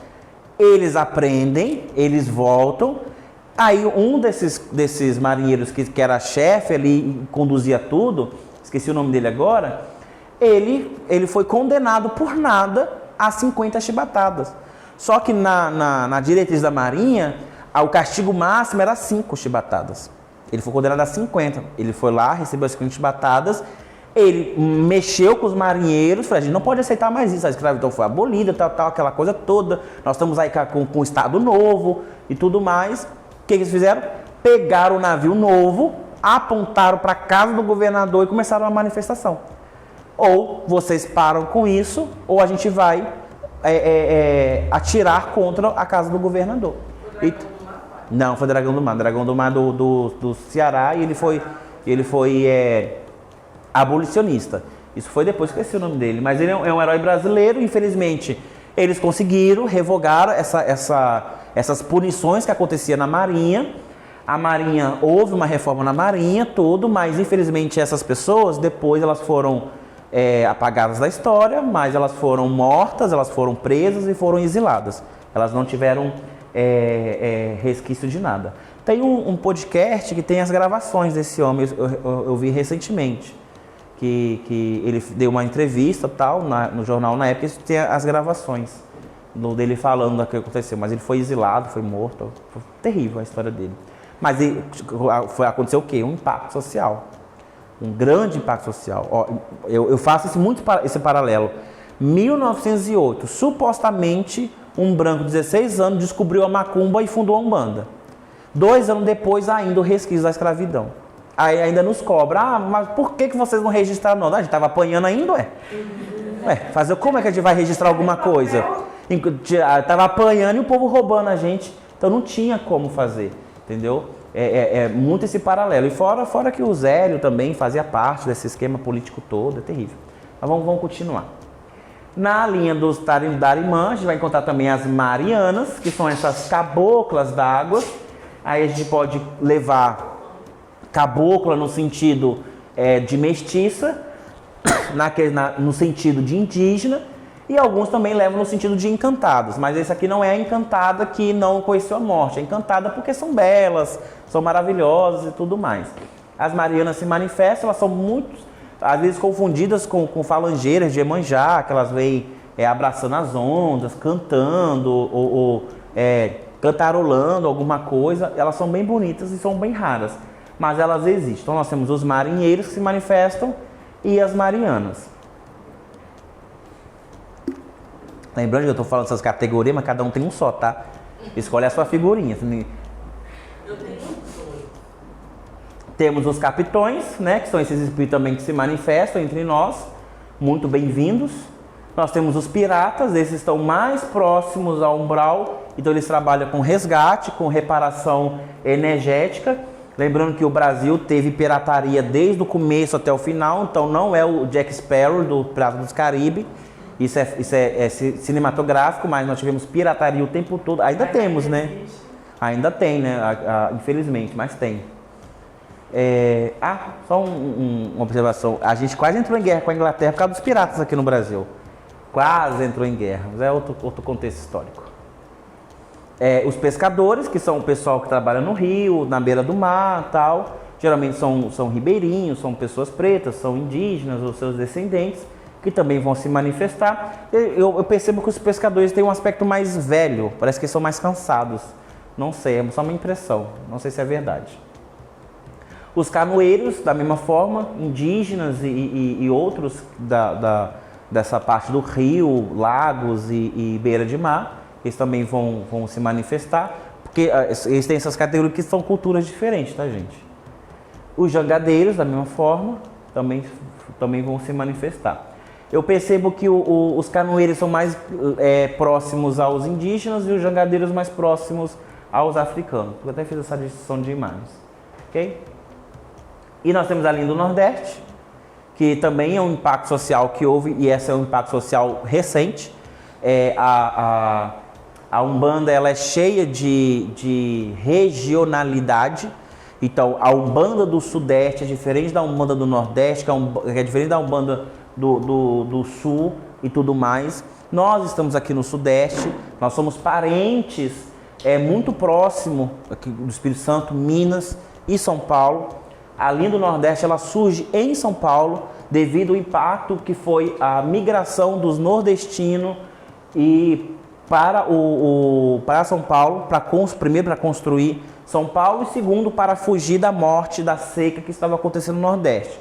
Vocês não lembram, o Nordeste era pior que a África, assim, as pessoas realmente, literalmente morriam de fome e mesmo aquele povo amando a sua terra, Deus continuava judiando, não havia chuva há meses, então a única opção que eles tinham era fugir de lá.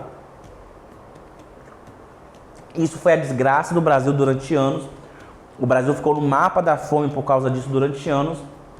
E somente no primeiro governo do presidente Lula, isso mudou com o Fome Zero. Que foi quando realmente ajudou, alguém fez alguma coisa para ajudar os nordestinos, o povo do Norte também, por causa da seca do sertão. Quando a gente pensa no Nordeste, a gente só está pensando... parece um país, né? São vários estados. Eu falo do sertão do Nordeste. Essas pessoas iam para São Paulo. Primeiro eles foram usados para construir Brasília, mas lá em Brasília eles viraram concreto, né? Era massa nordestino, tá lá até hoje, então não ficou. Mas São Paulo é uma cidade de imigrantes. Então qualquer paulista fala, eu não gosto de imigrante, então ele não gosta de si mesmo. São Paulo é uma cidade de imigrantes. Então, recusar a cultura dos nordestinos seria uma burrice para eles também. Ao contrário, foi abraçado. Então, nordestino virou piada, nordestino virou filme, nordestino virou motivo de zoeira, motivo de motivacional. Os nordestinos fundaram favelas, fundaram comunidades, fundaram bairros. Eles estavam lá, eles estão lá até hoje. E São Paulo cresce por causa da mão dos nordestinos. Então, com esse impacto social todo que aconteceu, é logo que eles iriam se manifestar aqui. Aí nós temos os principais, que são os baianos. Você acha que na Bahia incorpora baiano? Não incorpora baiano.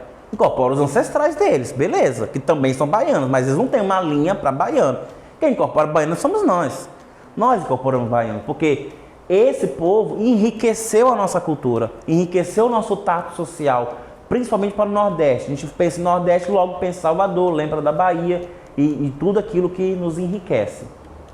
Então nós temos os baianos, aí tem baianos e baianas, eles têm diversos nomes, eles se manifestam. Infelizmente a gente toca muito pouco para baiano, quase nada, mas os baianos eles estão muito interligados à própria linha de Orimá, por causa do culto das almas, que vai estar, que eu não vou falar isso agora, não vou adentrar nisso agora, e também a própria ancestralidade negra, porque os baianos, o lugar que mais teve escravização no Brasil foi na Bahia, né? Tudo começou lá e terminou por lá. Então é impossível não fazer essa ligação histórica. A questão é que nós, do Sudeste, cultuamos os baianos por causa de suas virtudes. Dentro dessa linha nós também temos os cangaceiros, que foram homens do cangaço, né? Rebeldes, libertadores, tiveram a sua história contadas e recontadas por diversos. O líder da maior companhia dos cangaceiros foi Lampião e Maria Bonita, e o símbolo deles continua sendo o lampião. Isso é recente, então a gente tem memórias recentes sobre isso, tem pessoas vivas ainda que contam histórias de Lampião e Maria Bonita e os cangaceiros, mas eles estão presentes até como o próprio Padre Cícero ainda está presente na própria memória cultural brasileira. Então, de vez em quando também algumas pessoas têm um cangaceiro ou trabalham com cangaceiro em seus feitiços. Nós temos os tropeiros, esse eu acho que o nome dessa linha deveria chamar Linha dos Tropeiros, porque quem começou todo esse fenômeno foi justamente os tropeiros, que eram aqueles caboclos mestiços, que em vez deles ficarem nas fazendas, cuidando do gado, virando caboclo, boiadeiro que a gente falou, eles vão passar a vender as suas coisas no Brasil colônia. Então saía de um porto e ia até os lugares mais distantes, vendendo sal, vendendo carne seca, vendendo feijões, arroz e tudo mais. Esses tropeiros eles vão fazer essa grande ligação cultural. Então, se eu sei que boldo é boldo aqui no Espírito Santo, eu sei que boldo também é boldo lá no Ceará. Porque um boiadeiro passou aqui e me ensinou que é boldo. Porque ele aprendeu lá que aquilo é boldo e é bom para o estômago. Então, essa troca de cultura, de informação, que liga o Brasil continental todo, com essa riqueza toda de cultura e saberes, é graças aos tropeiros. Esses mestiços que faziam toda essa transição. E por fim, o mais odiado de todos, os bandeirantes. Nós também temos na nossa linha os bandeirantes, assim como o pirata, o eru, eles também estão mais ligados ao umbral, eles estão mais ligados ao resgate espiritual, e os bandeirantes, alguns se manifestam justamente para trazer esse resgate espiritual. Quem não sabe, os bandeirantes foram aqueles que mais dizimaram indígenas e mais escravizaram indígenas no Brasil. Então é justo que eles estejam lá pertinho do umbral. Mas como eu falei lá no começo, seja ancestral bom, seja ancestral ruim, ancestral é ancestral. Todos merecem o seu resgate. Todos merecem a sua, se eles quiserem também, né? A sua redenção. Essa foi a linha de direita. Vamos para a linha de esquerda. Mas vocês têm alguma dúvida até aqui? Não, né? Então a linha de esquerda.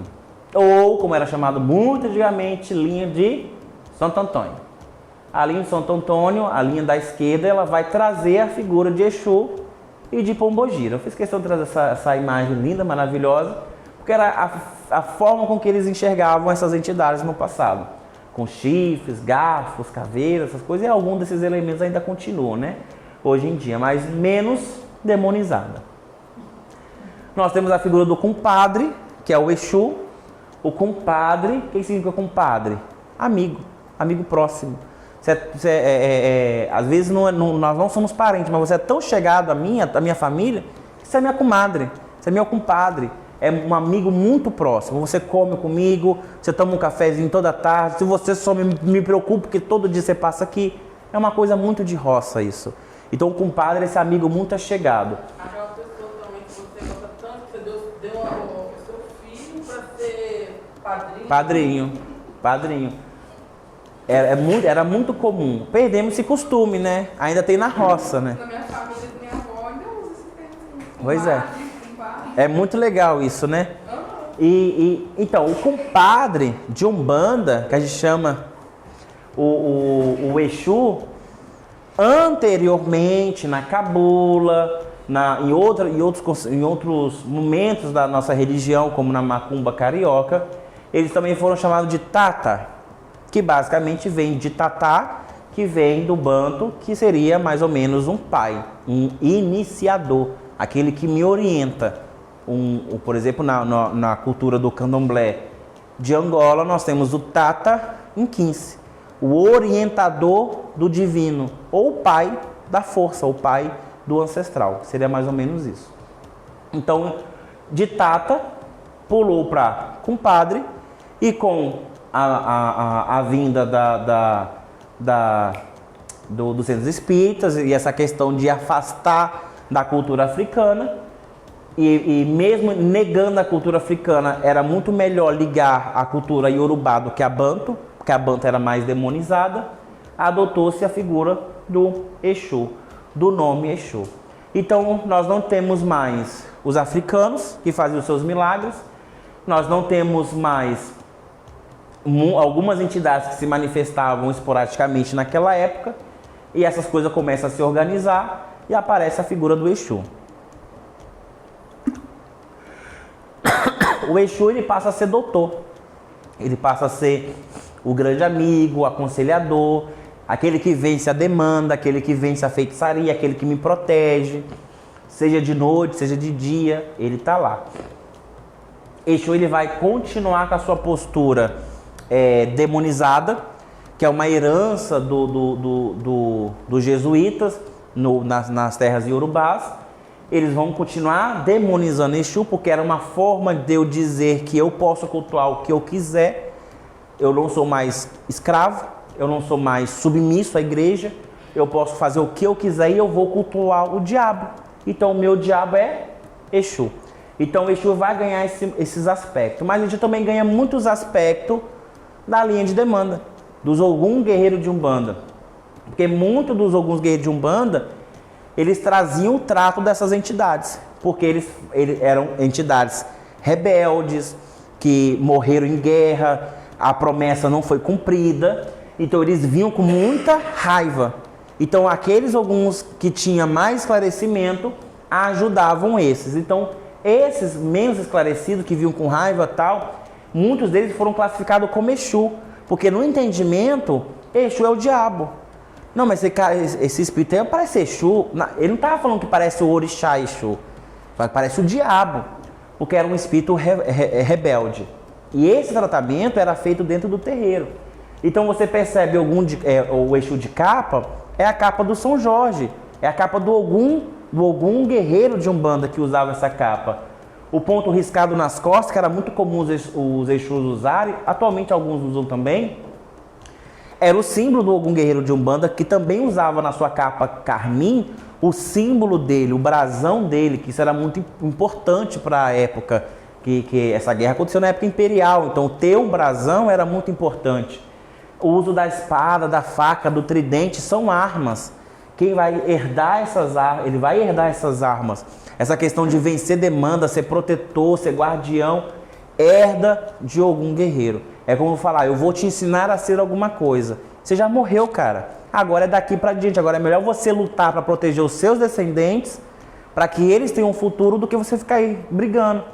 Então algum guerreiro, ele chega e dá essa moral, e aí transforma essa entidade em um doutor. Claro que isso não foi do dia para a noite, foi uma construção histórica, que vai acontecendo de pouquinho a pouquinho, e do nada, esse personagem, ele toma o palco da Umbanda.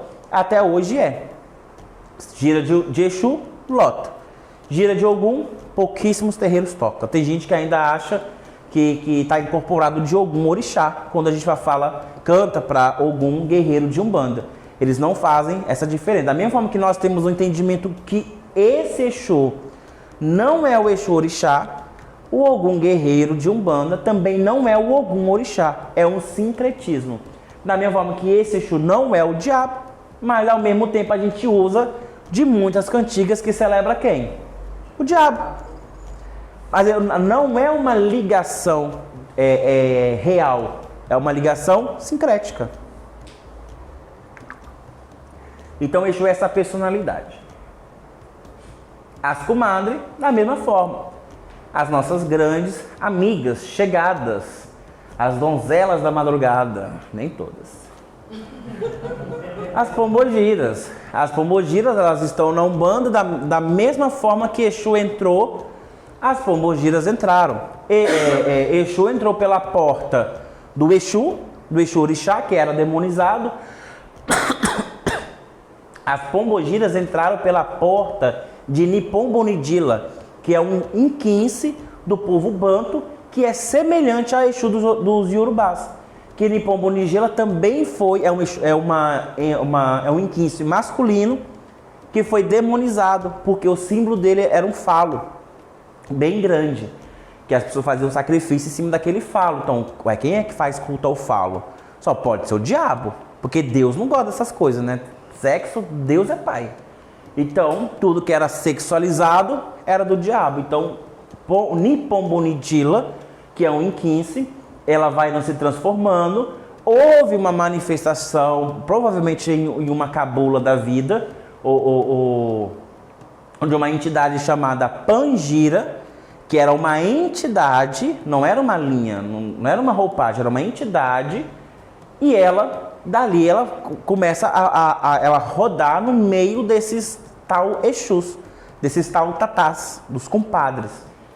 Nunca tinha visto isso, então eu chamava ela de Exu mulher. É um Exu mulher, porque lembra que eles não tinham entendimento que Exu era um orixá, eles tinham entendimento que Exu é um diabo. Então é um diabo mulher. E esse diabo mulher vai falar: "Isso, meu nome é Pangira, me respeita, por favor." Depois que começou a vir outras, falavam: uma Pangira. Uma Pangira. E isso foi transformando em Pombogira. Tudo por causa de uma divindade banto.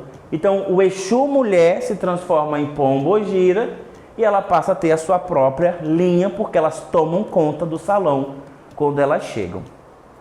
E essas, tanto o Exu quanto a Pombogira, trabalham na banda de esquerda. Exatamente. Então qualquer pessoa pode ter um Exu de frente sendo um próprio compadre, ou uma Pombogira, ou uma comadre. Tanto faz, tanto fez. O de frente sendo masculino, o segundo será feminino. O de frente sendo feminino, o segundo será masculino. Ok? Alguma dúvida, gente? Aqui, já passei. Você não falou sobre a linha dos malandros. Então, eu não estou colocando a linha dos malandros porque é um impacto recente. Porque para falar de linha de malandro, tem que falar de catimbó. Aí tem que falar da desmistificação do Zé Pilintra. Porque tem um Zé Pilintra do catimbó e tem um Zé Pilintra carioca. São duas figuras diferentes. A linha dos malandros é um impacto recente da criminalidade que existe no Rio de Janeiro. Está notório isso. E antigamente ela vinha na linha dos marinheiros. Sim, esses espíritos eles vão transitando de linha por linha até encontrar o momento deles. O momento deles está sendo agora. Então está sendo instalado ainda, não, assim, teoricamente, eu nem gosto da linha dos malandros, porque do jeito que está, é melhor nem tocar. Porque os assuntos abordados ali são assuntos que a gente nem resolveu. Nós estamos tentando resolver o assunto da escravidão ainda. Então está muito difícil lidar com a linha dos malandros, e até porque é uma linha tão contemporânea que a chance dela apagar outras é muito rápido. Então a gente pode perder muito fácil. Mas os malandros continuam incorporando na linha dos Exus, que foi a última linha que eles transitaram, entendeu? Não tem um porquê. Se a pessoa realmente tem um malandro, é ele que vem na gira de Exu, ele dá a voz dele, não tem problema. Mas incentivar que todos nós cultuemos o malandro, o cada um cultua o seu malandro, é trazer para dentro de casa uma energia que a gente ainda não está compreendendo como ela vai trabalhar. Da mesma forma, é o diabo do Exu Mirim. Recentemente eu tive um insight assim e falei, gente, tem que ter um motivo para esse diabo estar vindo em terra. Aí eu lembrei que em São Paulo sempre teve grandes massacres de criança, sempre tinha a FEBEM, né? Eu acho que ainda tem, sei lá, mudou só de nome. Então assim, São Paulo sempre teve um débito com as crianças. Eu falei, então, se eles têm um débito com essas crianças, que fica por lá então. Nós não temos isso aqui, como a linha dos baianos. Você acha que o baiano vai cultuar baiano? Não vai cultuar baiano. O pessoal do Nordeste não cultua boiadeiro. Se cultua, assim, um ou outro porque é ancestral deles. Mas não tem a linha do boiadeiro. Vamos todos incorporar boiadeiro. Não tem. É muito regional. Então, acho que os cariocas têm que compreender os malandros deles. Os paulistas compreender os diabos do Exu Mirim deles. E nós compreender os nossos. E nós, aqui no Espírito Santo, nós somos muito mais ligados à cultura indígena. A cabula, ela é capixaba. E a cabula é uma religião que ainda existe daqui e a gente está deixando passar. Percebido? Eu acho que cada região tem a sua parte para fazer na espiritualidade. Acho que a gente não tem que incorporar tudo. Tem coisa que é melhor deixar para lá. Não é do nosso encargo, entendeu? Você falou aí que cada um tem um pai e uma mãe. Um pai tem um pai, uma mamãe e um pai, né? Não usa essas palavras não, mas continua. Tá, mas então deixa eu reformular. Cada um tem um homem e uma mulher. Na linha da esquerda. Na linha da esquerda.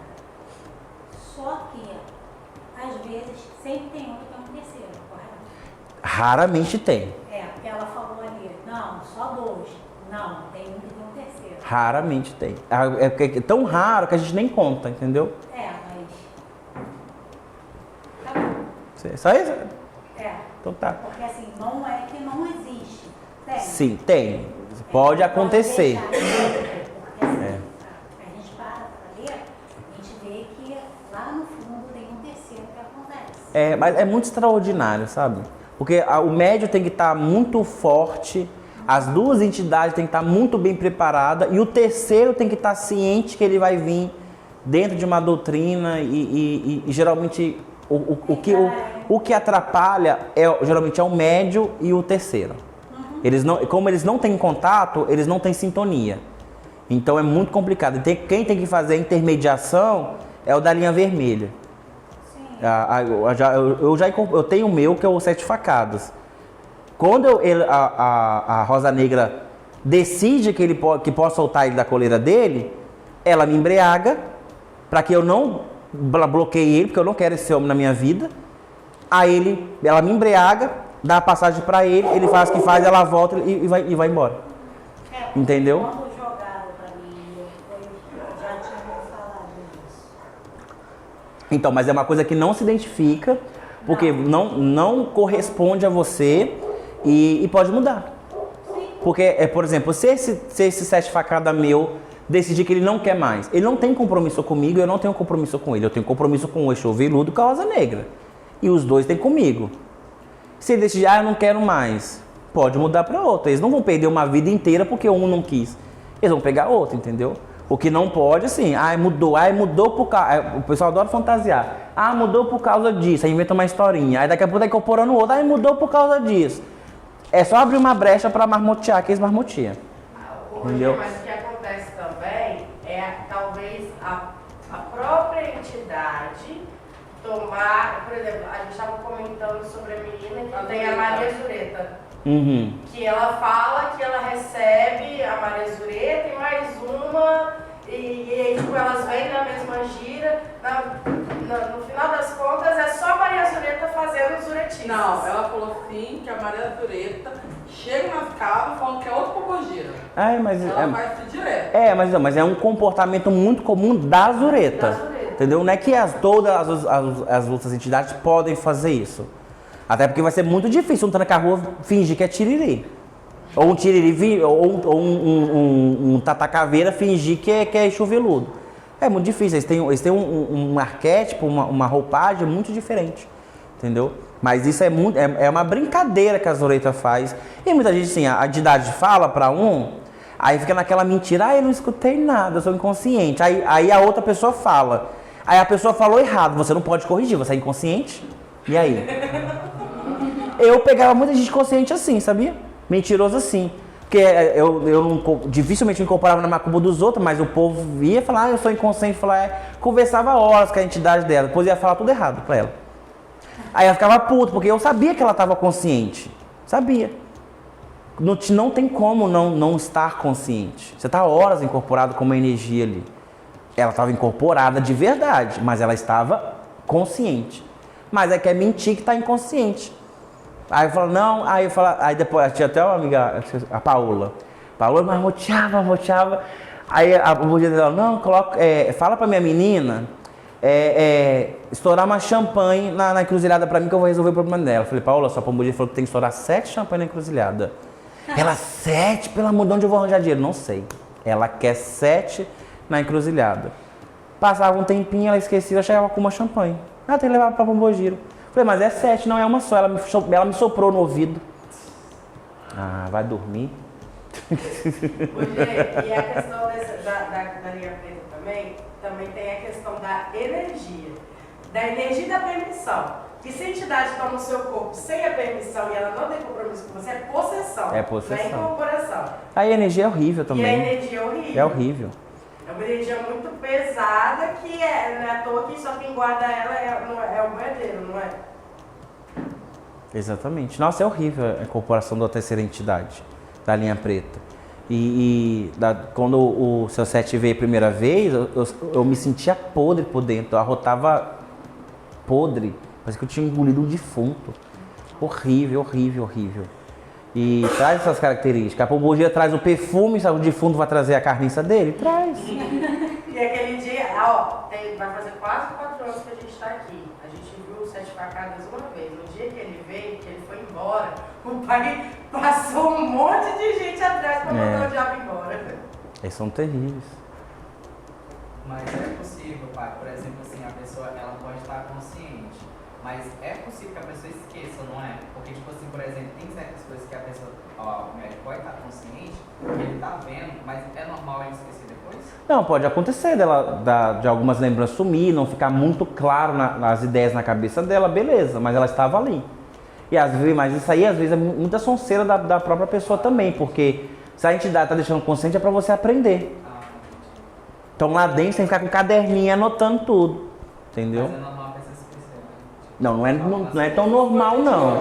Você pode ter uns relances de esquecimento, mas não é normal, não. Normal é você lembrar. Exatamente as mesmas frases, mas a situação que aconteceu... É normal você lembrar, entendeu? É você participar. Às vezes a entidade vai fazer um negócio aí que ela vai fazer daqui a 10 anos de novo. Se você tá ali pensando, minha velha, eu não entendi que ponto você desenha um ponto melhor, que eu não tô entendendo o que você tá desenhando ali, depois ninguém vai lembrar disso aí. Você conversa com a entidade, você tá participando, você quer aprender com ela vai lá e risca o negócio direito.